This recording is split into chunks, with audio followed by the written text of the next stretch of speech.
Hello बच्चों, आज हम डिस्कस करने जा रहे हैं अकाउंटिंग कंसेप्ट और एजम्पशंस। तो सबसे पहले मैं फंडामेंटल अकाउंटिंग कंसेप्ट और एजम्पशंस आपको डिस्कस कर रहा हूँ।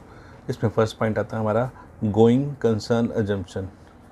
गोइंग कंसर्न एजम्पशन, जैसे बच्चों इसके नाम से पता लग रहा है, ये एजम्पशन ये बताती है कि हमारा बिजनेस चलता रहेगा।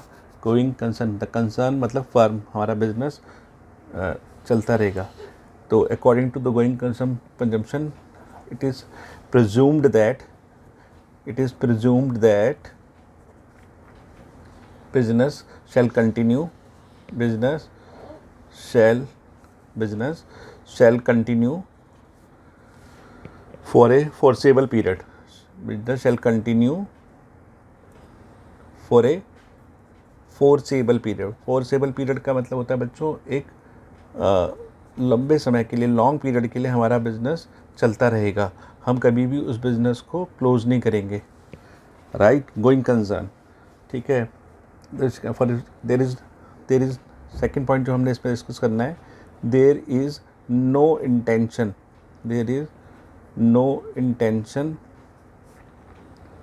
Of the owner to close down the business in near future. To close down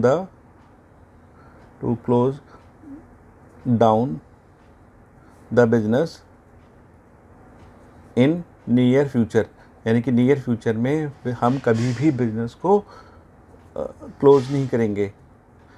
third point जो इसमें याद रखना बेटा, इसी एजम्पशन के बेसिस पे expenditure is divided into two categories.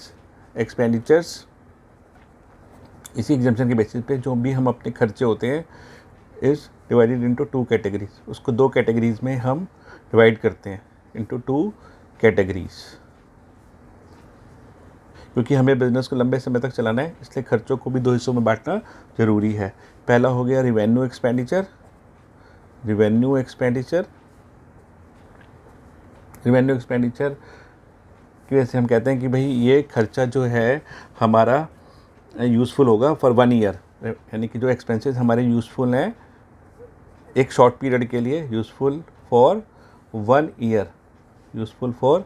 Year. जैसे हमारी सैलरी हो गई, रेंट हो गया, जिस पीरियड के लिए हम खर्च करते हैं उसी के लिए वो यूज़फुल होंगे। नेक्स्ट है हमारा कैपिटल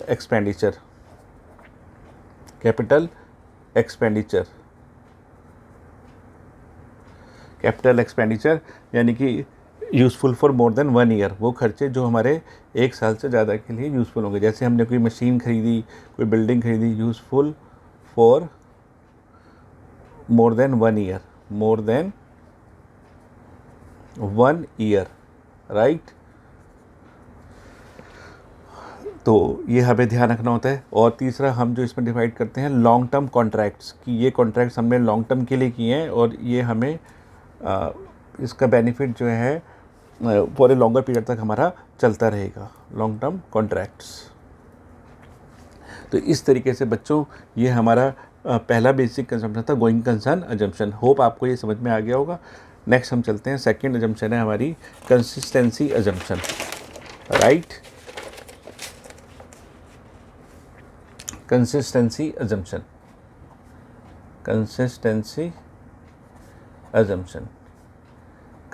अजम्पशन बच्चों हमारे को क्या कहती है? कंसिस्टेंसी नाम से लग रहा है कि अगर हमारे पास alternative method of practice available हैं अकाउंट्स के अंदर, तो हम कोई से भी मेथड उसको सॉल्व करने के लिए कर सकते हैं।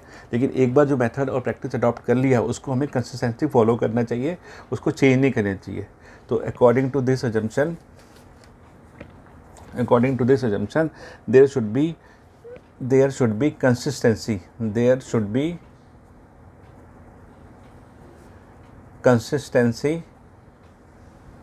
should be consistency in selection of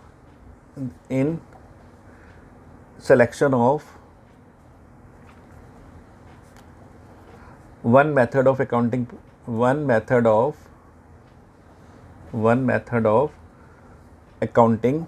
There should be selection in one method of accounting where alternative methods are available, where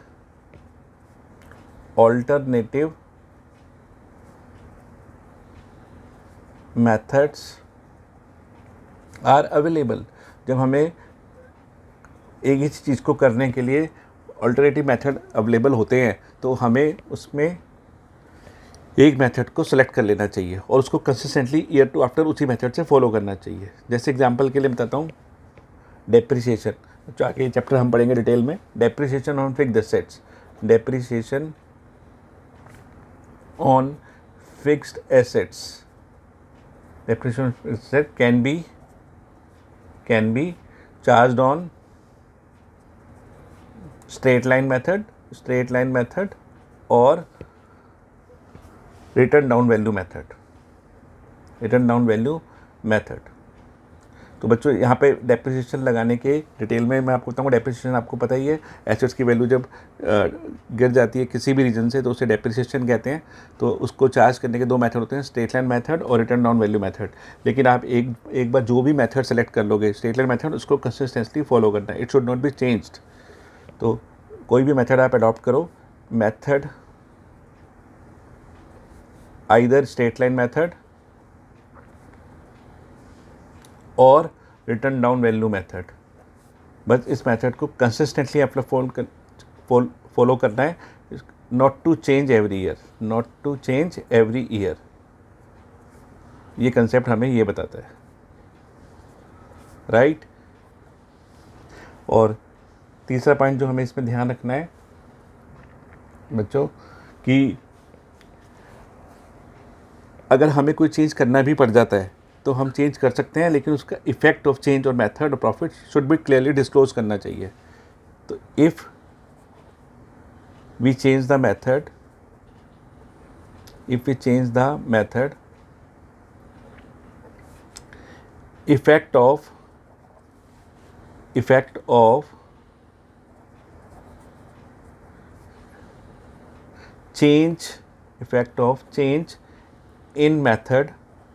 effect of change in method on profit or loss should be clearly disclosed। तो बच्चों देखो, ये तीन बातें हमें ध्यान रखनी है इसके अंदर कि हमें कंसिस्टेंसी होनी चाहिए, selection of one method of accounting where alternative method of accounting available है, इसके लिए मैंने एक डेप्रिसिएशन का एग्जांपल दे दिया है। और तीसरा, अगर हमें मेथड चेंज भी करना पड़ता है, अगर सिचुएशन कहती है चेंज कर दो तो कोई बात नहीं, इफेक्ट हम चेंज कर सकते हैं, लेकिन effect of change in method on profit और loss should be clearly disclosed, right. तो अब हम तीसरा कॉन्सेप्ट शुरू करने जा रहे हैं आपका।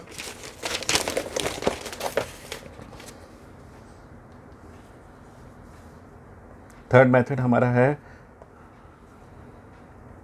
Again accrual concept.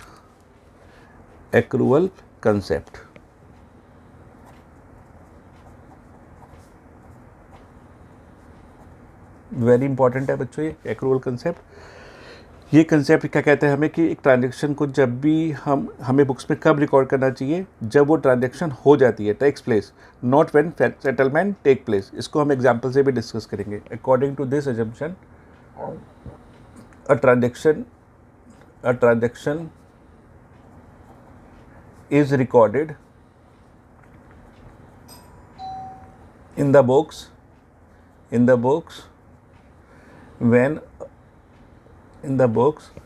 transaction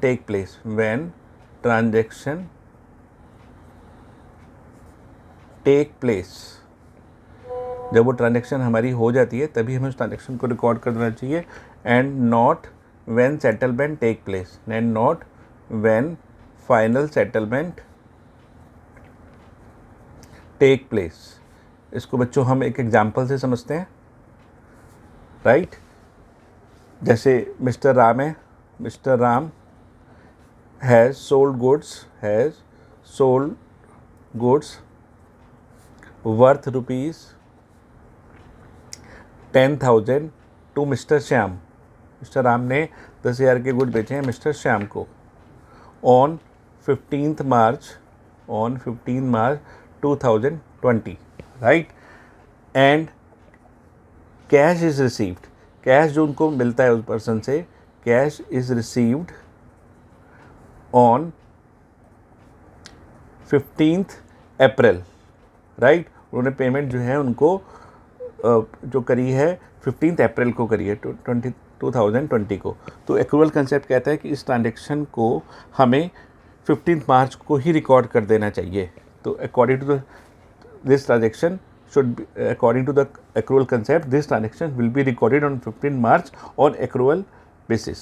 तो ट्रांजेक्शन को हमें कब रिकॉर्ड कर देना चाहिए? Transaction should be recorded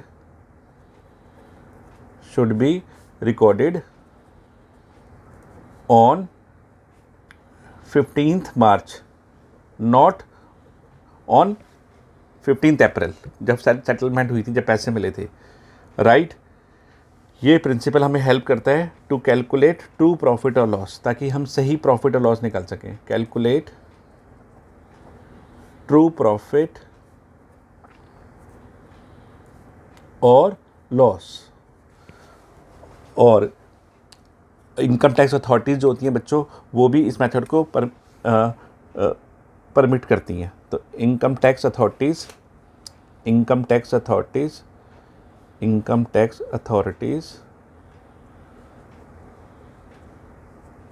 permits accrual concept only. जो आपके एक्रूअल कंसेप्ट है उनको परमिट करती हैं। तो आज बच्चों हमने बेसिक फंडामेंटल अकाउंटिंग एजम्पशन सीख ली हैं।